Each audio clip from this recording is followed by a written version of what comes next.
అసలు ఏమనుకుంటాను నా గురించి? మాలతి, ఈ వర్క్ అంటే ఇలాగే ఉంటది మాలతి, కొంచెం కోపరేట్ చేయి మాలతి. ఏంద్రా కోఆపరేట్ చేయాలా? ఏమని కోఆపరేట్ చేయాలరా? పెండింగ్ వర్క్ అని చెప్పి సీట్ లో కూర్చోబెట్టినావు. నేర్పించడం చక్కగా నేర్పియాలి, చేతులేసి రుద్దలేంద్రా. మనిషి బాగా గాడిదా రే. నీ గురించి అంజలి మొత్తం చెప్పింది. నువ్వు ఇంత కామంది నువ్వు నాకు ఇప్పుడు అర్థమైందిరా. మాలాంటి ఆడపిల్లల్ని ఇంకెంత మందిని మోసం చేసుకుంటా పోతావురా రే. ఇప్పుడు చెప్తాను అయిను అంజలి నువ్వు మారి నువ్వు పెళ్లి చేసుకుంటే మంచిగా ఉంటది. అయినా నీకు సిగ్గు అనిపించలేదారా? అంజలి కోసం నీ పెళ్ళని కూడా చంపుకున్నావు. అంజలి కాదని ఇంకెంత మంది కావాలా నీ ముఖానికి? సిగ్గు అనిపించలేదారా నీకు?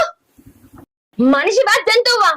అయినా కట్టుకున్న మొగన్ని జైలు పంపించిన నువ్వో ఇంత లెక్క కాదు.